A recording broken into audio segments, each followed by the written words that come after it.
Thank you for tuning in to the Postmodern Realities podcast, brought to you by the Christian Research Institute and the Christian Research Journal. I'm 𝗪𝗏𝗃𝗀𝗃, managing editor of the Christian Research Journal. It's February 2023, and you are listening to episode 327, which is a conversation about the February 5th Grammy Awards broadcast, and specifically about the performance by singers Sam Smith and 𝗀𝗃𝗃𝗃, who performed their single, Unholy, with a satanic theme. On this episode, I'm joined by Dr. John Ferrer, who is a content creator for Cross-Examined Ministries and a teaching fellow with Equal Rights Institute. He has an MDiv in apologetics and a THM and PhD in ethics and philosophy of religion. He is also married to Christian apologist and author 𝗃𝗄𝗃 of Mama Bear Apologetics. John has written an online exclusive feature article for the Christian Research Journal about this performance. His article is called A Christian Apologist Responds to Sam Smith and 𝗀𝗃𝗃𝗃's Satanic Grammy Performance. And this article is free for everyone at our website, equip.org. Now, we occasionally make articles free and don't put them specifically as exclusives to our subscribers because we want to have people get a taste of some of the things that we cover on trending subjects so that you can decide that you would like to subscribe to our journal, which you can do at equip.org. Now, I do want to give this disclaimer. While nothing explicit is discussed in the article or in this podcast, the subject matter of the Unholy song lyrics and the original music video and this performance is rated R. John, it's good to have you on the podcast again. Good to be here. Well, if anyone's been following the news lately, they've seen that the annual Grammy Awards for the Recording Academy for Music were held in Los Angeles last week, and there was some controversy that erupted around the Grammy performance of singers Sam Smith and 𝗀𝗃𝗃𝗃. So their performance during the ceremony of their hit single Unholy is a depiction of what it seemed like to be Satan. And of course, then Kim was like in this kind of cage dancing and everybody was wearing red or, kind of had the Satanist type of vibe mixed with sexuality. So I just wanted to ask about it because there's been an outcry about this, mainly from politically conservative groups, family groups, Christian groups that are concerned about a glorification of Satanism through this performance. So first of all, I want to ask you a little bit about Sam Smith and 𝗀𝗃𝗃𝗃, because maybe some people who are listening to this podcast, Christians, don't know who they are. Who are they? Well, I'm not a pop music historian, but I'm familiar with a little bit of the work of Sam Smith. He's kind of a soulful pop R&B singer. 𝗀𝗃𝗃𝗃 I only know from this song, but I have seen the occasional news blurb about Sam Smith as he's kind of followed or drifted himself with the cultural LGBT revolution, and he's come out as gay. He at one point, I think, identified as androgynous, so both male and female or neither male and female. And now I think his preferred terminology is queer, and he uses they, them pronouns. 𝗀𝗃𝗃𝗃 is a biological male who is a trans female with surgery and all of that. Now, by itself, that's already enough to kind of give them sort of a boost in terms of notoriety in the right circles, in, progressive mainstream media circles. A lot of Hollywood kind of leans to the left and is looking to celebrate anybody who has enough courage to come out as LGBT. But setting that aside for a second, they're both really talented singers. And so they've earned a degree of their celebrity status. So they're not just riding the rainbow wave into celebrity status. They both are accomplished musical artists. They just have this other element that's an important part of understanding their story. So that's kind of where they come from. Sam Smith, on top of it, I've discovered a couple of his prior songs. He speaks about his drift away from mainstream and Christian religion. And this recent fiasco, I don't know if fiasco is the right word, but this recent event at the Grammys is very predictable given the trends that both of these people have been on. So it's not like it came out of left field, out of nowhere. They reflect trends in their own musical career and in the wider pop musical world as it stands. They're not the first ones, for example, to showcase deliberate satanic imagery and satanic theatrics in their performance. Not even in the pop world, much less metal, black metal, heavy metal, death metal, thrash, all of that stuff. You can find satanic themes all over the place in rock history if you expand your scope.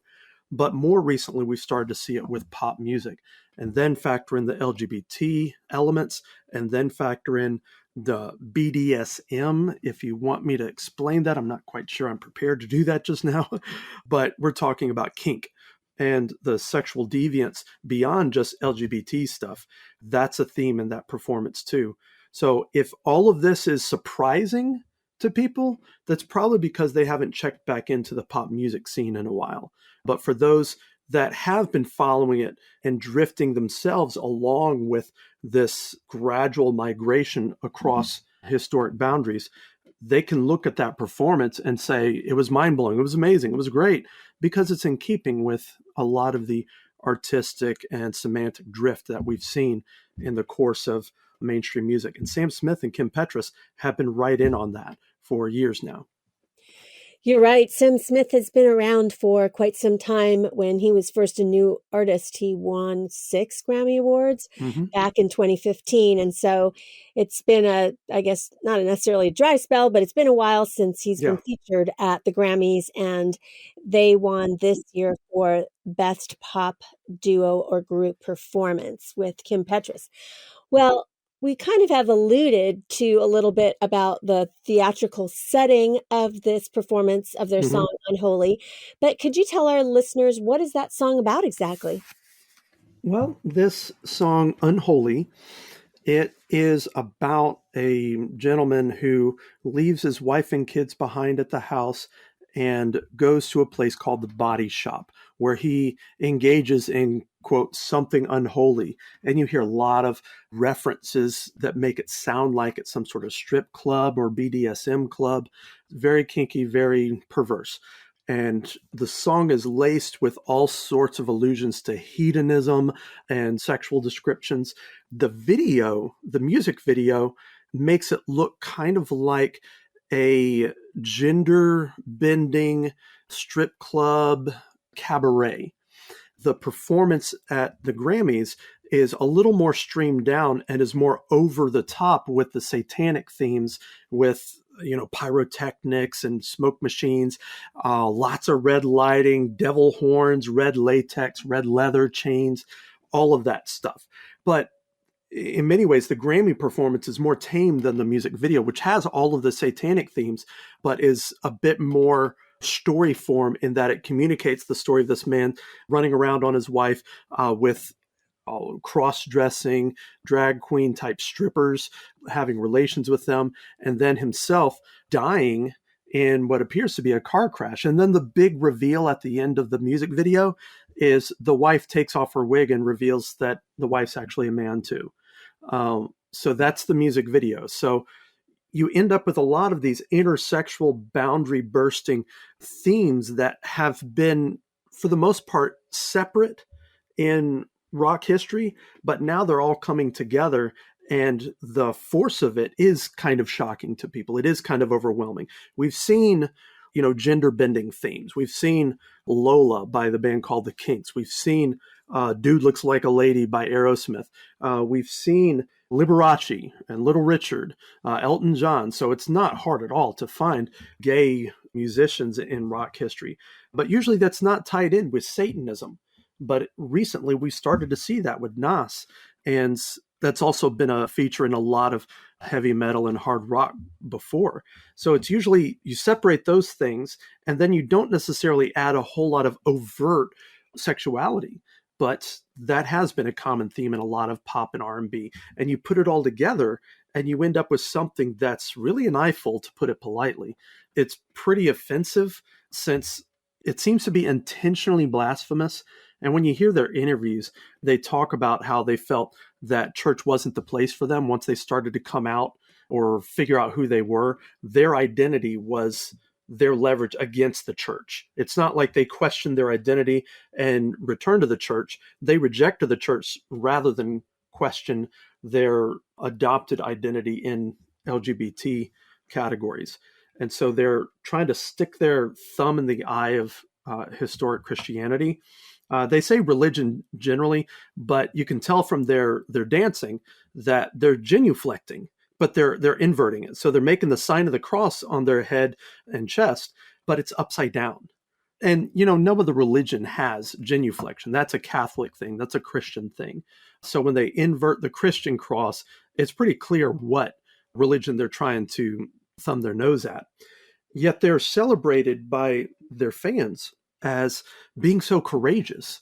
I'm not sure I would grant that it's all that courageous.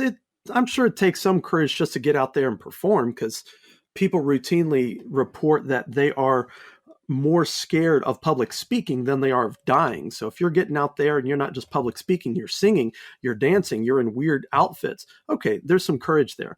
But it's not courage like offending Islam in a public setting.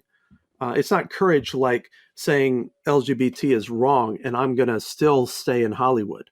That would take more courage because there's risk involved. You're liable to hurt your career or risk your life by taking those kinds of stands. This move for Sam Smith and 𝗀𝗵𝗶 didn't put their lives at risk. It didn't put their careers at risk. If anything, it offered a great deal of advancement for them because it lined them right up as the darlings of the progressive left right now. I hope you'll agree with me that each week, the Postmodern Realities podcast really brings you just cutting edge topics that we talk about for Christians to respond to and Christians to think about critically from a biblical worldview. And we need your support. And how you can support us really is to subscribe to the Christian Research Journal. It's $33.50, and you can do that at equip.org. Now, I know that it's probably on the back of your mind, yes, I'd like to subscribe, but you haven't just gone ahead and pulled the trigger. Well, would you consider pulling the trigger even this week?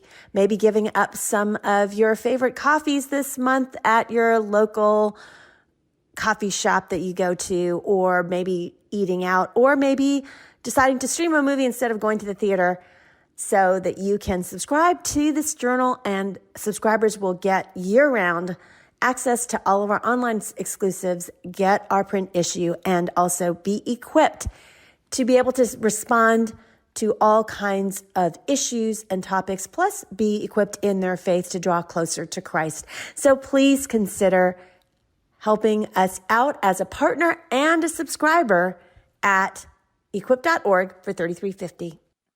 A few moments ago, John mentioned Lil Nas X, who's a rapper.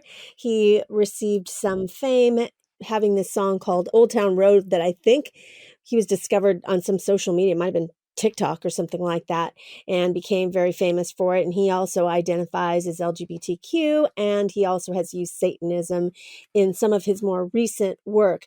But that makes me want to ask John about the Satanism itself, because, the kind of the media has been saying, well, this is like a portrayal of Satanism and it's on full display and they're Satanists. But really, what is the Satan? Tell us a little bit about Satanism and what was being displayed as Satanism. And was that true Satanism that was in that Grammy performance? Well, the Satanic Temple was interviewed for their thoughts and comments on this performance, and they were kind of unimpressed. It was a collective meh from the Satanic Temple. But oddly enough, I kind of agree with them in one regard, that for one, it wasn't anything authentically satanic in the sense of this is how Satanists self-identify, this is how they practice, this is their theology. It wasn't any insider information on any of that. It could be satanic in a different sense, but it wasn't satanic in the sense that Satanists said, oh yeah, that's what we do. Yeah, we normally wear those kinds of clothes. If anything, and this is a sense in which I will agree with their assessment, this is actually kind of tame compared to some of the other events that have gone on. You mentioned 𝗏𝗏, that's pretty obvious. If you've tracked any Norwegian death metal or black metal, you know of church burnings and things where people are scarring themselves up and cutting themselves up as part of their performance. And the lyrics are deliberately blasphemous and over the top and foul. And then some will even have like ritual type of behavior from the stage. So compared to what Sam Smith and Kim Petras did, it looks kind of garish and not quite corny, but almost making light of it. So in that sense, it wasn't satanic. Now, I said there's another sense in which it could still be satanic. I'll get to that in a moment. But when it comes to Satanism, a major misconception people often have is they don't realize that Satanism, at least since about the 1960s, has been predominantly atheistic, not believing in a literal personal Satan and not believing in a literal God. From the outside looking in, people might think, oh, you believe in the same main characters that Christians do, you just worship the other team. We're on this team, you're on the other team. That's kind of how we might think of it. But LaVeyan Satanism, named after Anton LaVey, he founded the Church of Satan back in 1969. And he represents a certain denominational stream, you might say, of Satanism, which probably isn't the main one today, but I'm sure it's still around. It's atheistic. It affirms the use of magic.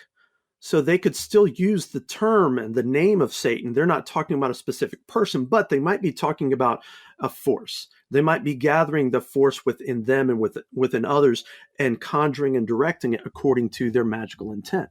And they would say there's no firm divide between white magic and black magic. It's really part of the same continuum, but they would affirm what's called the witch's rede, do what thou wilt. And they recognize that whatever happens to you, you're liable to get that much and more back on you.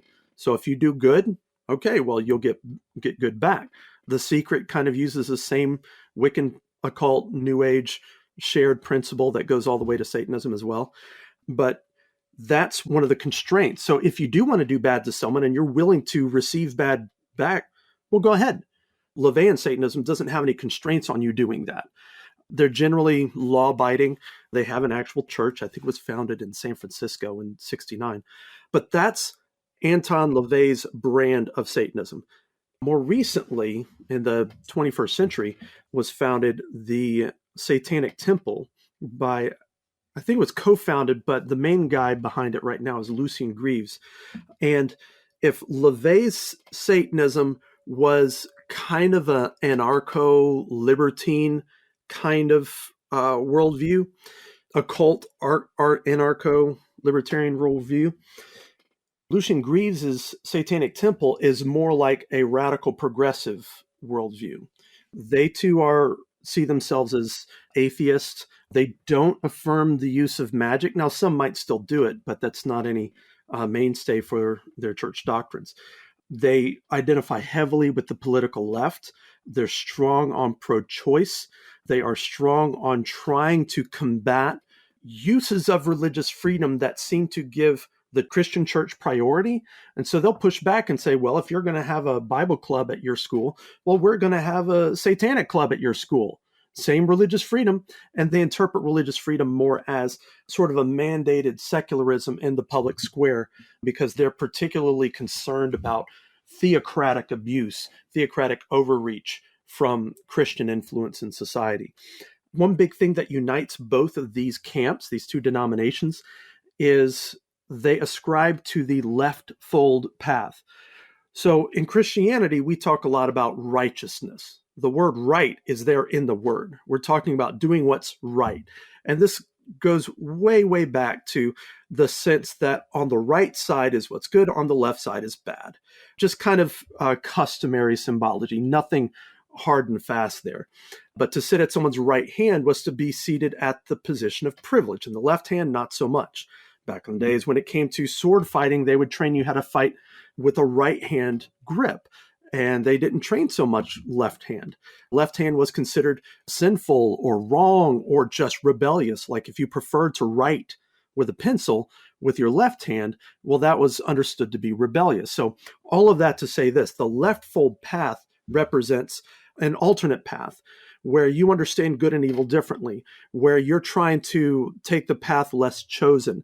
You look at the mainstream, the majority, the authorities, and you do the other thing. That's kind of the left fold path. I said in my article with you guys before, if oppositional defiance disorder was a religion, it would be the Satanic Temple. And I think that's what the left fold path kind of represents.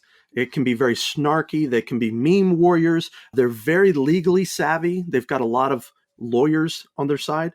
But when it comes to trying to make a strong connection between either LaVeyan Satanism or the Satanic Temple, those two and the performance by Sam Smith and Kim Petras, there's not a very strong connection. They don't tie in together. LaVey, Greaves, Sam Smith, not much tying those two together in any kind of unholy triad. But what you do see there, the Satanism that I think they do kind of represent is this left fold path. They're not trying to embody any formal ties between Lucien Greaves or Anton LaVey, but they're living their best life now, which is kind of a quick summary of what Satanism would teach. Your best life now. You did mention earlier that Kim Petras identifies as a trans woman. She was born biologically male, and then Sam Smith has evolved, and you're right. He now says that he's genderqueer and he identifies as both male and female. So, as you said, that, and including the lyrics of their song, which I want to tell our listeners, on YouTube, and that does include other platforms, of course, it's had over 137 million views. So a lot of people have watched the video of this song, which, as you said, is a lot more dark than their actual Grammy performance, and the lyrics tell more of a story. I don't think you can tell in the performance, if that's the first time you heard this song, that it was about this, married couple with children, where the dad is going out to this BDSM club. And so, that's full of all kinds of other, not just like you were saying, trans folks and just kind of all different kinds of people at this club. So do you think that their identification with the LGBTQ community, did it have anything to bear or connect to these theatrics? Did they choose the theatrics because for a specific reason? Did they want to connect Satanism to the queer community? I think they are trying to check all the boxes of offending the right people in the right ways, so that they can get that kind of controversial notoriety, because controversy draws crowds. So as a publicity stunt, it works. But I don't think it's just a publicity stunt. I think it also serves as a vent for them, because there's a lot of apparent animosity towards organized religion and Christianity specifically, because there's no real denying the fact that the historic Christian church teaches contrary to LGBT behavior, LGBT lifestyles. That's the normal teaching of the church, is traditional Christian marriage, one man, one wife for life, that kind of thing.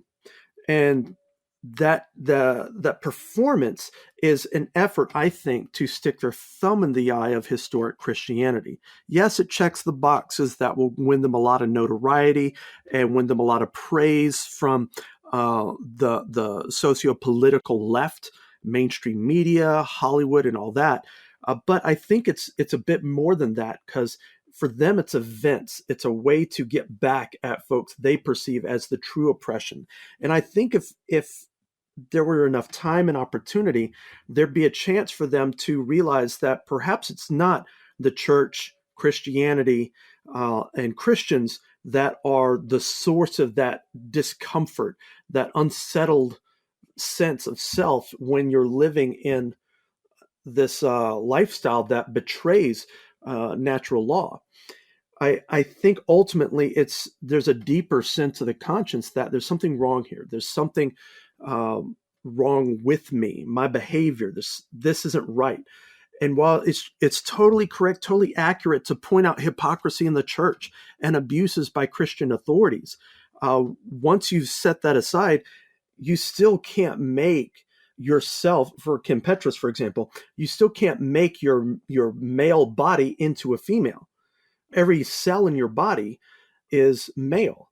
And you can do the surgery, you can change your voice, you can have the hormones, but you're not a female. And that doesn't mean it was going to be easy to stay a male with whatever circumstances led you to feel like a female. But trying to identify as a female is a lost cause, I would say. And this person needs a lot of help, needs a lot of prayer, needs a lot of encouragement in the right direction, but does not necessarily need affirmation in the wrong direction. And the same goes for Sam Smith. I see a lot of hurt in him. I haven't studied 𝗵𝗵𝗃 as much, but I see a man who really is struggling to find his place in the world. He's super talented. He seems like a really gentle spirit underneath, but he carries a lot of hurt with him. And it was hard not to see that hurt come out, like he was lashing out, playing the character of Satan just to offend and get back at folks who may have actually hurt him or who he perceives as being the source of his hurt. So I think that performance, yes, it's garish, not really what Satanism looks like. It might celebrate what Satanism really is underneath the surface, that leftfold path. It checks the boxes of offending all the right people. It's a publicity stunt. But I think it still boils down to a set of choices that these two performers made, because they're really hurt and offended and want to put the blame on the church. So you talked about how everything isn't really shocking anymore, and that it was celebrated by everybody in attendance, all their peers that gave them the award for best group. And but they were trying to be deliberately offensive, I think. And yet they were really well received by their peers. And were they hoping by making this cultural statement, because this year, actually, Grammy viewership was significantly up. It had been going down over the years. And now all kinds of people, not just the people in the room who were, their peers, other musicians that are well known and well regarded over all kinds of genres. I mean, not just pop music for which they won the award, but there was, everything from hip hop to country to everything in between, even gospel. All those folks were in attendance. And yet, they received a standing ovation for this performance. And so I'm just wondering, what were they hoping to gain by being this shocking? Because so many people watched the Grammys. It wasn't just the folks in the room from quote unquote Hollywood that would be celebrating it. Well, in some ways, the media establishment, the entertainment industry, is undergoing a huge earthquake right now as they're trying to adjust to the shift to streaming media and the shift away from a lot of your conventional formalities, like releasing a full album and getting most of your income from that album on sales of that album, like people getting a record or a disc or a tape. That's not really the model anymore. When it comes to live broadcasts, people aren't watching live broadcasts that much anymore, unless you count sports, but this wasn't sports.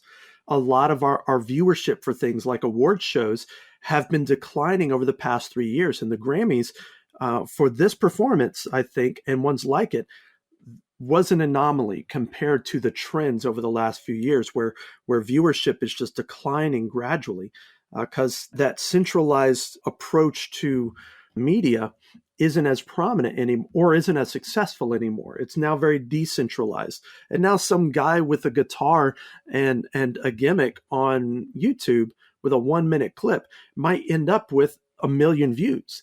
That's the kind of thing that you can do in this media age. And so it's changed the industry very, very significantly. Now, when the Grammys were able to reclaim a lot of viewership, that might be a sign of hope for some people.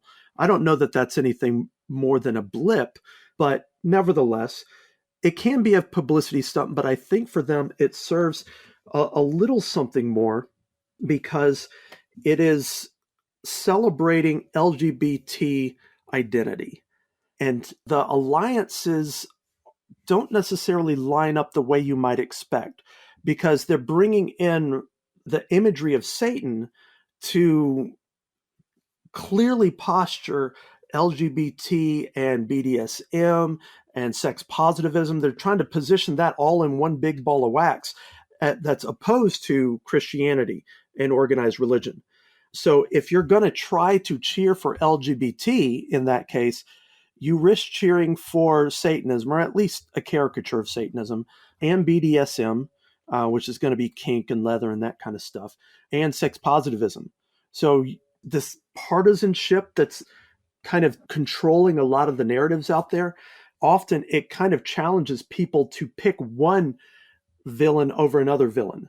You can't just be a principled independent thinker. You have to cheer for Satan and BDSM and sex positivism if you're going to be part of the Rainbow Revolution. And on the other end, if you're going to root for a conservative candidate, that means you're some Trump supporter. That means you're a theocrat. That means you're a white nationalist. And you end up with extremes that look kind of weird. And I think the Grammys kind of illustrated what that looks like, because they got a standing ovation for something where people could have said, I kind of like the song, but their performance was really offensive. That wasn't an option. Or if they framed this song in a negative as the guy they're singing about is bad and he's done wrong, then you frame the song very differently. It could be the slightest of tweaks, but this performance and the video show that they make it a celebration of drag and of BDSM and strip clubs and running around on your wife and abandoning your family. And I don't think the people standing up to cheer for this were really saying those are good things. I think in their minds, they probably thought this was just art. And in some ways it was well performed. The song it's an earwig of a song. It's catchy. It's hard not to find yourself bebopping to it. It's theatrically grandiose. The video, just from a purely aesthetic standpoint, was very interesting and well shot. It's just the message is tremendously offensive. And so if you see yourself as some purity art critic or just a rarefied musician who just appreciates music for the sake of music, you might cheer for this. But at the same time, you risk cheering for a whole bunch of other things that are stuffed in there like some sort of pork barrel legislation. And that's just kind of how it is. You really have to hold your applause to yourself so that when you've got an opportunity to clarify what you support and what you don't, then you can say, okay, I agree with this part and not that part. But often when it comes to a situation where your career is on the line and you have to make sure that you don't offend the woke mob, well, you tend to stand up and cheer when other media moguls stand up and cheer. So what is the meaning of the song that Sam Smith and Kim Petras are trying to get across? Like you said, it's told in the video in more of a very artistic story form, like a little movie almost of this story. And what are they hoping that they are communicating about what they perceive as what would be good? Well, in their own discussion of this song, they talk about it as quite liberating for them, fun, queer joy, to use Sam Smith's phrase. That seems odd to me, but it's not really when you consider that this song isn't direct. It's not saying yay this or boo that. It's kind of it's describing the scenes of this guy stepping out on his wife. And in the video, it's portrayed as an auto body shop that is sort of a speakeasy strip club in the back room. And he goes to the back room and sees everybody on stripper poles and dancing on stage. And it's kind of a LGBT burlesque setting. And you hear these sexual descriptions. They don't show, like, there's no nudity, but there's a lot of risque sexual allusions and stuff like that. And so it describes this whole scene all the way to the end, where it adds something that's not in the lyrics. The car accident where he apparently dies for his sins, that's in the video and not in the lyrics of the song. And you can kind of tell because the way Sam Smith and Kim Petras describe the song, for them, it's a liberating experience. It's sort of a subtle celebration of these things. Well, how could that be unless it's sort of told ironically or told with kind of a smirk. They're talking about, oh, all these bad things, all these terrible things, wink, wink. That's kind of the assessment I get of this song according to the singers and the ones who wrote this song. I think they're trying to open the door a little bit more for sexual deviance and LGBT identities, but they can frame it a little bit as, oh yeah, that's terrible. That's terrible. We would never support that. But that's framing. Art history has a long art has a long history of using framing techniques so you could say what's really on your mind and can be incredibly offensive and intolerable beneath the authorities that be. But if you frame it as, oh yeah, all this stuff we're describing, all these horrible acts, yeah, we don't approve of these. But make sure you note all these details and all of this pornography, all of this sadism, all of this masochism, all this BDSM. Oh yeah, that's bad. Yeah, he dies for his sins at the end, so it's a happy ending. But there's that wink at the end because it's a framing technique, which is a way to slip in whatever message you want, and you put a frame around it, and then you pretend that the frame recontextualizes all of it. When oftentimes the frame is just a cheap little ploy you use to end up talking about and playing out and celebrating behavior that polite society would find reprehensible. Well, one thing is this, you talked about how the traditional music model is no longer really the majority, like you said. Well, it's true. Justin Bieber, he was a teenage kid 10 years ago when he was on YouTube and got discovered. I mean, he wasn't discovered in the normal ways. He just started getting all these fans on YouTube, and then he was discovered, and now he's this big internationally well-known singer at such a young age. But like you were saying, there's not the typical, we don't have, back in the day, there was the top 40 and everyone would listen to the radio, and they don't do that anymore.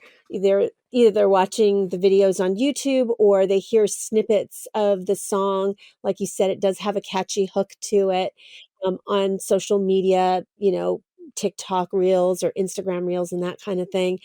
And so, it's kind of gotten out there. And I think maybe some of the people who are singing along to it might not really know what it is about unless they went onto YouTube and watched the full video. And so I heard the song sitting in a dentist chair this morning. Oh, really? Oh my goodness. Yeah. Well, it's everywhere. So pretty soon we're probably going to hear instrumental version of it, in the grocery store. Yep. So, it's kind of everywhere. And so and of course, then people are going to look it up. So how can Christians, be more aware of what they're listening to these days? Because a lot more sexually explicit songs come out, and, a lot of times you don't know what the songs are about. Like I watch videos for cooking on Instagram, and sometimes, oh, that's an interesting song. I look it up and I'm like, oh my goodness, the words, that's terrible. So a lot of times, people aren't realizing what some of these things are about and what they mean and how they're antithetical to a Christian worldview. So how can Christians be, more aware of this? And also, how can they now respond? So we've got parents that their kids might be humming this song because, like you said, you heard it in the dentist chair, and their kids might not have looked on YouTube to see what it was really about. So how can, parents be equipped too? Because that is something, back in the day, kids weren't exposed to songs about BDSM, for example. Yeah. Oh, wow. That's a huge question because we are strangers in a strange land. We are in many ways exiles in Babylon. And when we recognize that reality, that we don't live in a nation that is still being directed largely by or primarily by Christian mores and Christian convictions, we have to approach culture and society like it's not broadly our friend. Now, I don't want to be alarmist here. I'm not trying to make a bunch of preppers out of your audience, like everybody's going to go out in the woods and try to be totally independent of all society. I don't think that's really a viable answer for most people. But I do want people to think in terms of countercultural posturing. Probably a better way to say this is alternative cultural posturing. mainstream culture is going to drift in ways that reflect the populations. And so it's going to look like humanity looks like in our moral decay over time. And so we have to expect that culture isn't necessarily going to do the heavy lifting for us like maybe in the past it had. So, for example, if you live in a small town and your church is trying to have a big teaching emphasis on LGBT material, it's important to assume that even if you've got mostly healthy families, that's probably an exaggeration, even your average small town, but let's suppose that you've got mostly healthy families at that church. You can't assume that the cultural mores that the young people are picking up are going to help them more than hurt them in becoming healthy husbands and wives with healthy kids and healthy families one day. We can't assume that society is doing more help than harm in that regard. So the burden of responsibility is a lot more on church and family to be intentional and deliberate, because wider society isn't going to be helping you all that much in those regards.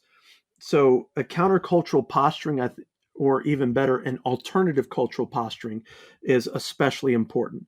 I distinguish those two because the risk with saying countercultural is you become reactionary. In that sense, you're just doing whatever is the opposite of what culture does. And that's just letting culture lead you. You've just got a longer chain, a longer leash as culture still leading you, because you're reacting against them. But if they do this, you react the other way. They just do this other thing, you react another way. And culture's still calling your shots. They're just doing it inversely. But if we're seeing our role in society as that of exiles in a foreign culture, then we are trying to promote, endorse, and rebuild an alternative culture that's Christian, that's biblical, that has Christian principles guiding our decisions and our behavior. So that mindset makes all the difference in the world. Second, I would suggest we need to be very deliberate. Be very deliberate about your music. If you've got a chance to turn the lyrics on with whatever your preferred music player is, I'd recommend it. Take a look at what they're saying, or just do instrumentals. When I turn on the radio, and I do actually, I'm an old fogey, I still listen to the radio some, probably more than any other station, I listen to classical.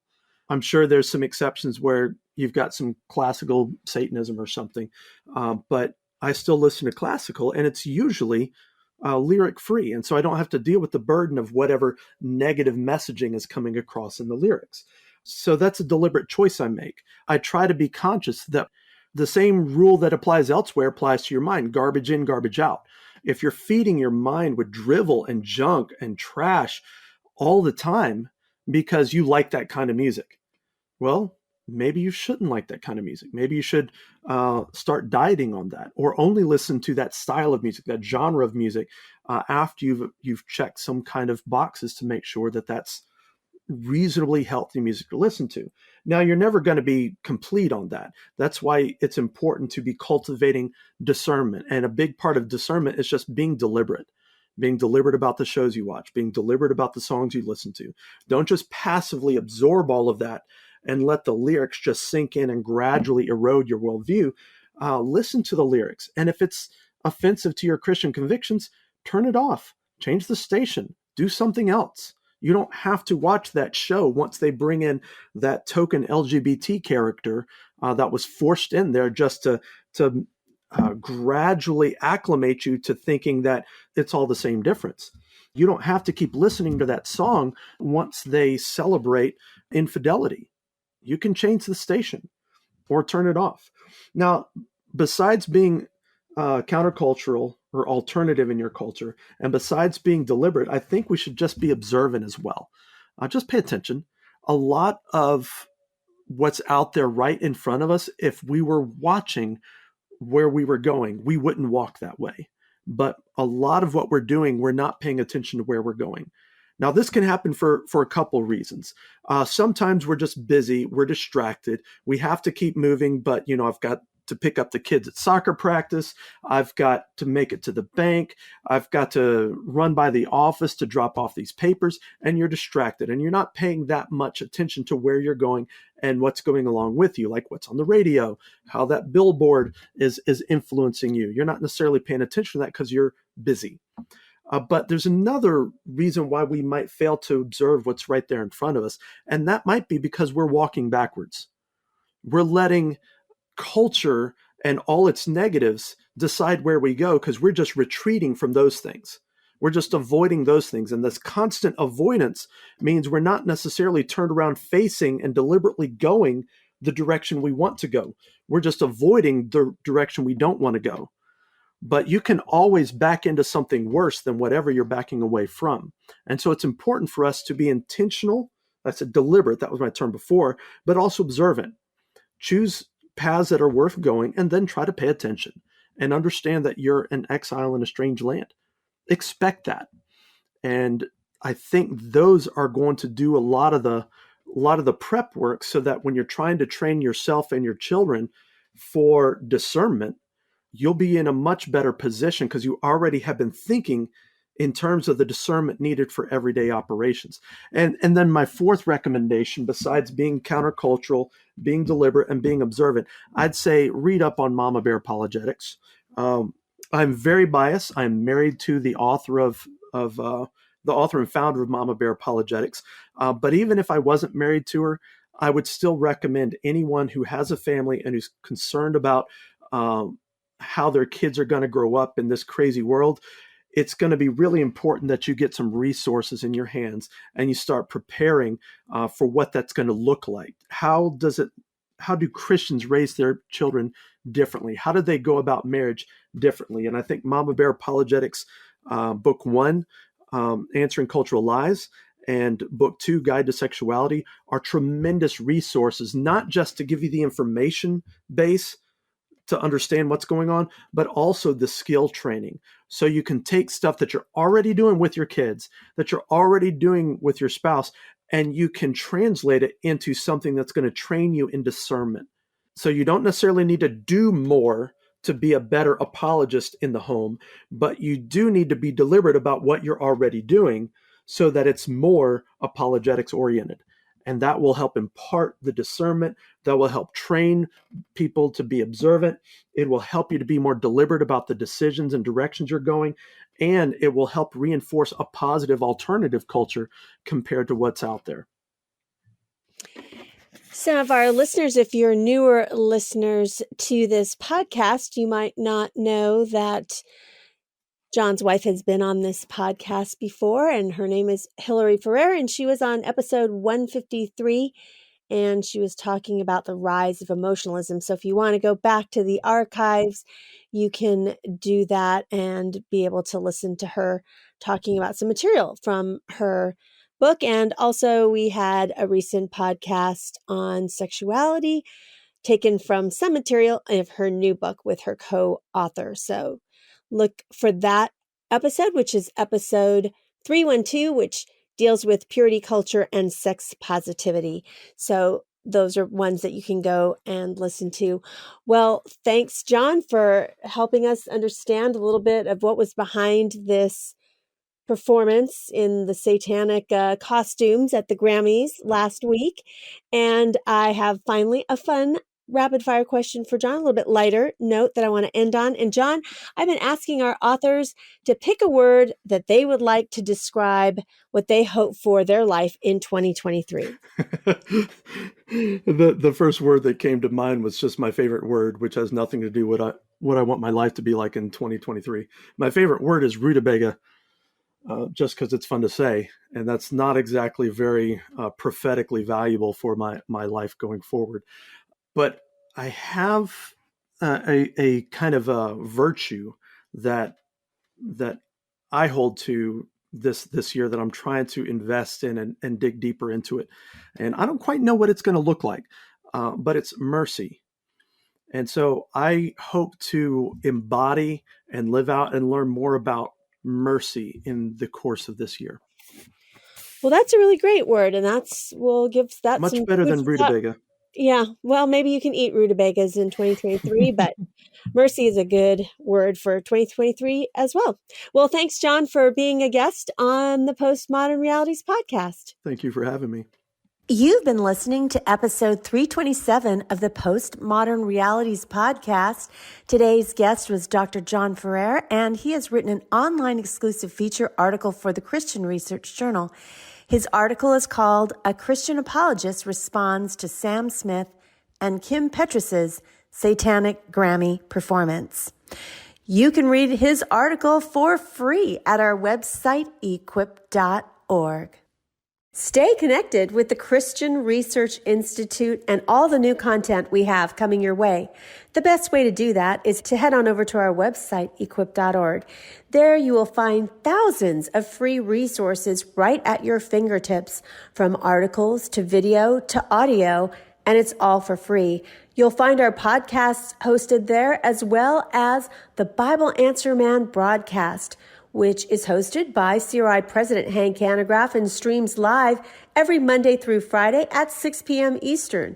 In addition, you don't want to miss out on subscribing to Hank Unplugged, which is the podcast of Hank Hanegraaff. And in that podcast, he has really in-depth, free-flowing, essential Christian conversations with some of the most interesting, informative, and inspirational people. And in addition, he has a new series on his podcast feed called Hank Unplugged Shorts, which Hank goes into the headlines in the mainstream media and refutes a lot of those cultural issues that we have in these short podcast episodes. And there's quite a few of them. You don't want to miss out on them. Now, if you want to find some of this at other places where it's all in one place, really subscribe to our YouTube channel. It's a great way to get all of our content there, our podcasts there, and different individual questions theologically that people have that Hank answers at our YouTube channel. Now, you might be thinking to yourself, I don't know how to subscribe to YouTube. I don't have a YouTube account. Well, actually, you might just have a YouTube account. If you have a Gmail address, you have a YouTube account. Just log into YouTube with your Gmail address and search for Bible Answer Man channel, and please become one of our subscribers. In addition, if you see that bell icon right there on our front page, please click that, and every time that we have new content, you will receive a notification that new content is up on our channel for you to be able to consume. So thank you so much for the ways in which you partner with the Christian Research Institute.